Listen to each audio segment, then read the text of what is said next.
नमस्कार। मैं हूं सुनील बॉबी और आप इस समय देखना शुरू कर चुके हैं अपना खास कार्यक्रम खबर बिहार। खबर बिहार में हम तमाम खबरों से आपको अपडेट कराते हैं। आइए जानते हैं पहले हेडलाइन।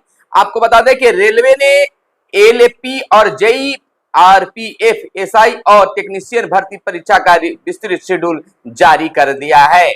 वहीं भाई दूज कब है, इसके बारे में भी आपको मिलेगी खास जानकारी। वहीं हम आपको बता दें कि मोदी की तारीफ, नीतीश से बैर, चिराग पासवान की राह पर चले आरसीपी 140 सीटें लड़ेंगे, नई पार्टी की गठन। वहीं डिप्टी सीएम विजय सिन्हा का नेता प्रतिपक्ष तेजस्वी यादव पर निशाना, पिता के प्रकाश से प्रकाशित तेजस्वी यादव। अब बिहार के नियोजित शिक्षकों का तबादला और पोस्टिंग दिसंबर में ही होगी, लेकिन प्रक्रिया जो है छठ पूजा बाद शुरू होगी। वहीं मैं महिला हूं माल नहीं, भड़की साइना। एनसी उद्धव गुट के नेता अरविंद सावंत ने की थी खास टिप्पणी। अब खबरें विस्तार से, आइए जानते हैं 25 हर छोटी बड़ी खबरें। बता दें कि रेलवे ग्रुप डी वैकेंसी निकली है। रेलवे में निकली ग्रुप डी पदों की बड़ी भर्ती, यानी बीते दिन से ही होने लगी है। इसके लिए आवेदन उत्तर मध्य रेलवे के रेलवे भर्ती प्रकोष्ठ आरआरसी ने लेवल 1 यानी ग्रुप डी और लेवल 2 के पदों पर भर्ती निकाली है। यह भर्ती स्काउट एंड गाइड कोटे के तहत की जाएगी। इस भर्ती के लिए इच्छुक उम्मीदवार बीते 1 नवंबर 2024 से आवेदन कर सकते हैं। योग्य उम्मीदवार www.rrcpryj.org या nrc.indiarealway.gov.in पर जाकर 30 नवंबर रात 11:59 तक ऑनलाइन आवेदन कर सकते हैं। वहीं बता दें दूसरी खबर कि railway LLP ALP JE RPF SI और टेक्नीशियन भर्ती परीक्षा का विस्तृत शेड्यूल जारी कर दिया है। आपको बता दें कि आरआरबी एग्जाम डेट्स को लेकर रेलवे भर्ती बोर्ड ने assistant loco pilot technician RPF SI और जेई वे अन्य पदों पर भर्ती के लिए होने वाली परीक्षा का विस्तृत शेड्यूल जारी कर दिया है। अब उम्मीदवार देख सकते हैं कि सीबीटी किस किस दिन होगा। सबसे ज्यादा दिन टेक्नीशियन भर्ती परीक्षा को दिए गए हैं। यह 8 दिन होगी, 18, 19, 20, 23, 24, 26 और 28 और 29 दिसंबर 2024 तक। वहीं बता दें भाई दूज कब, जान लीजिए डेट, महत्व और तिलक करने का भी खास आपको जानकारी होगी। हम बातें छोटी सी करेंगे। भाई दूज का पर्व हर साल कार्तिक मास के शुक्ल पक्ष की द्वितीया तिथि को मनाया जाता है। इसे यम द्वितीया भी कहा जाता है। इस साल भाई दूज 3 नवंबर 2024 रविवार को है। भाई दूज का पर्व भाई बहन के बीच प्रेम का प्रतीक है। भाई बहन का उस दिन बहनें अपने भाई को तिलक करती है और उनकी लंबी आयु की और खुशहाली की कामना भी ईश्वर से करती है। मान्यता है कि भाई दूज के दिन शुभ मुहूर्त में अगर बहनें भाई को तिलक करती है तो उनके जीवन में सुख समृद्धि आती है। और खास भाई दूज की भी कहानी है जो आप शायद जानते होंगे। चलिए अब कुछ राजनीतिक बातें कर लेते हैं। मोदी की तारीफ, नीतीश से बैर, चिराग पासवान की राह पर चले आरसीपी 140 सीटें लड़ेंगे, नई पार्टी की भी गठन कर चुके हैं। पूर्व केंद्रीय मंत्री रामचंद्र प्रसाद सिंह उर्फ आरसीपी सिंह ने भारतीय जनता पार्टी बीजेपी का साथ छोड़कर बिहार में नई पार्टी का गठन कर दिया है। उन्होंने अपनी पार्टी का नाम आप सबकी आवाज यानी एएसए रखा है। आरसीपी सिंह ने 2025 में होने वाले विधानसभा चुनाव में राज्य की 243 में से लगभग 140 सीटों पर चुनाव लड़ने का दावा भी कर दिया है। नई पार्टी की घोषणा करते हुए उन्होंने प्रधानमंत्री नरेंद्र मोदी की तारीफ भी की। वहीं इशारों में मुख्यमंत्री नीतीश कुमार की नीतियों का खुलकर विरोध किया। अब इनसे नीतीश की टेंशन भी बढ़ सकती है। वहीं डिप्टी सीएम विजय सिन्हा का नेता प्रतिपक्ष तेजस्वी यादव पर निशाना साधा है। उन्होंने कहा कि पिता के प्रकाश से प्रकाशित है तेजस्वी यादव। वहीं आपको बता दें कि महिला हूं माल नहीं, भड़की साइना। एनसी उद्धव गुट के नेता अरविंद सावंत ने की थी टिप्पणी। बात बता दें कि महाराष्ट्र चुनाव में शिवसेना यूबीटी नेता अरविंद सावंत ने इंपोर्टेंट माल कहने पर शिवसेना उम्मीदवार साइना एनसी भड़क गई हैं। उन्होंने इसको लेकर एक्स पर तीखी प्रतिक्रिया दी है। साइना ने लिखा है कि महिला हूं, माल नहीं। बता दें कि साइना एनसी पहले भाजपा में थी, लेकिन चुनाव से पहले वह शिवसेना में पहुंच गई हैं। इसको लेकर अरविंद सावंत ने टिप्पणी की है कि वह पूरी जिंदगी भाजपा में रही, लेकिन अब देखिए उन्होंने मीडिया से बात करते हुए कहा कि हमारे यहाँ इंपोर्टेंट माल नहीं चलता है, यानी इंपोर्टेड माल नहीं चलता है, केवल ओरिजिनल माल चलता है। अपने उम्मीदवारों की तरफ इशारा करते हुए सावंत ने यह बातें कही थी। इधर प्रशांत किशोर ने लालू पर साधा निशाना, लगाया आरोप। जनसुराज के सूत्रधार प्रशांत किशोर ने लालू यादव पर केवल परिवार की राजनीति करने का आरोप लगाया है। आपको बता दें, केवल परिवार की राजनीति करने का प्रशांत किशोर ने आरोप लगाया। प्रशांत ने कहा कि लालू प्रसाद यादव ने कभी अपनी जाति की राजनीति नहीं की, उन्होंने अपने परिवार और बच्चों की राजनीति की है। प्रशांत किशोर बीते दिन बेलागंज विधानसभा में जनसुराज के प्रत्याशी मोहम्मद अमजद के समर्थन में आयोजित जनसभा को संबोधित करते हुए बोल रहे थे। उन्होंने चुनौती देते हुए कहा कि लालू यादव अगर यादव समाज से किसी काबिल व्यक्ति को मुख्यमंत्री बनाने की घोषणा कर दे तो जनसुराज और प्रशांत किशोर उनका झंडा लेकर उनके पीछे चल देंगे, लेकिन वो ऐसा नहीं करेंगे। सिर्फ उन्हें अपने परिवार की चिंता है। प्रशांत ने कहा कि मुस्लिम समुदाय अपने रहनुमाओं को नहीं समझता है। जब 2014 में नीतीश कुमार ने मोदी का विरोध करते हुए भाजपा का साथ छोड़ दिया था, तब मुस्लिम समुदाय ने नीतीश कुमार को अपना नेता नहीं बनाया था। आपने उस समय राजद पर भरोसा किया।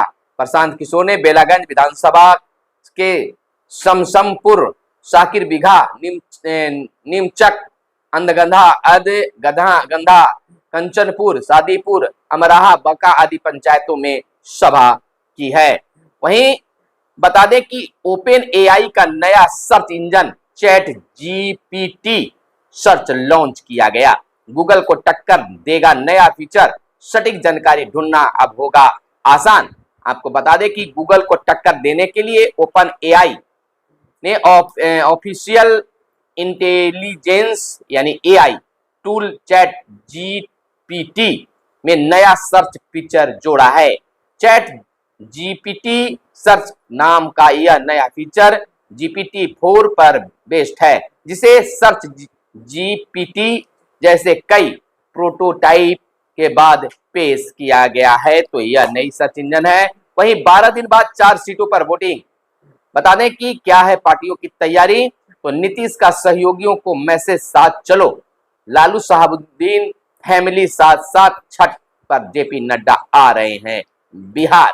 आपको बता दें कि बिहार की 4 विधानसभा सीट बेलागंज, इमामगंज, तरारी और रामगढ़ के में उपचुनाव होना है। 13 नवंबर को इन सीटों के लिए वोटिंग होगी। 13 नवंबर को नतीजे आएंगे। 23 नवंबर को क्षमा करेंगे 23 नवंबर को नतीजे आएंगे। महज 12 महीने के लिए इन सीटों पर 4 विधायक चुने जाएंगे।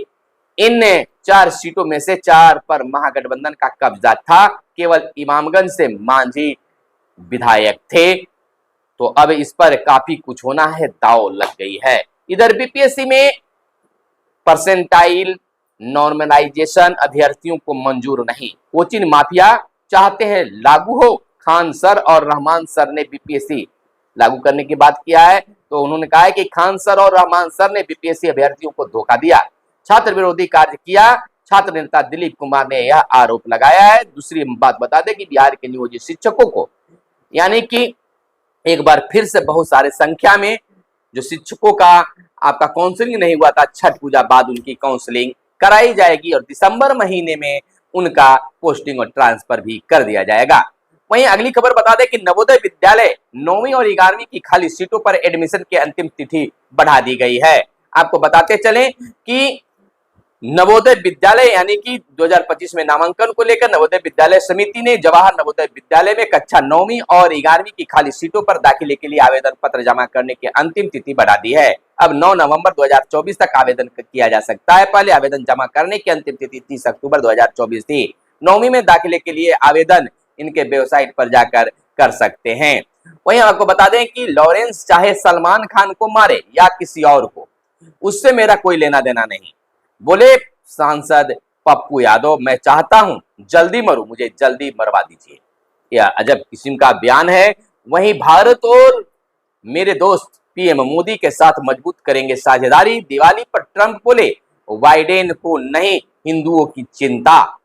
आपको बता दें कि अमेरिका में राष्ट्रपति चुनाव से कुछ दिन पहले दिवाली के दिन अपने संदेश में रिपब्लिकन पार्टी के राष्ट्रपति पद के उम्मीदवार डोनाल्ड ट्रंप ने प्रधानमंत्री नरेंद्र मोदी को अपना दोस्त बताया। गुरुवार को इस मौके पर उन्होंने कहा कि अगर वह जीतते हैं तो उनका प्रशासन भारत और मेरे अच्छे दोस्त प्रधानमंत्री मोदी के साथ हमारी महान साझेदारी को मजबूत करेगा। यह बड़ी बात है भारत के लिए। वहीं इसरो की नई उपलब्धि, देश का पहला एनालॉग स्पेस मिशन लेह में लॉन्च किया गया।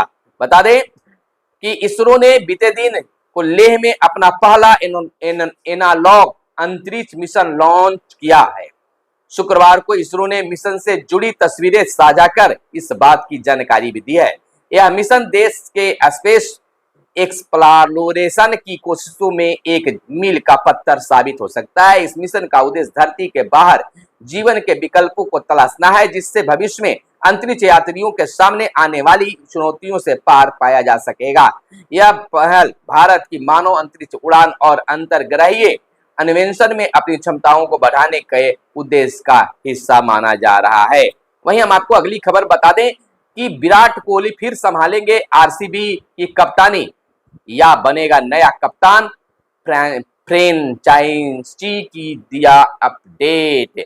यानी आपको बता दें कि आईपीएल के आगामी सीजन के लिए होने वाली नीलामी से पहले सभी टीमों ने अपने रिटेन खिलाड़ियों की लिस्ट जारी की है। पंजाब किंग्स और रॉयल चैलेंजर्स बेंगलुरु उन टीमों में से है जिन्होंने सबसे कम खिलाड़ियों को रिटेन किया है।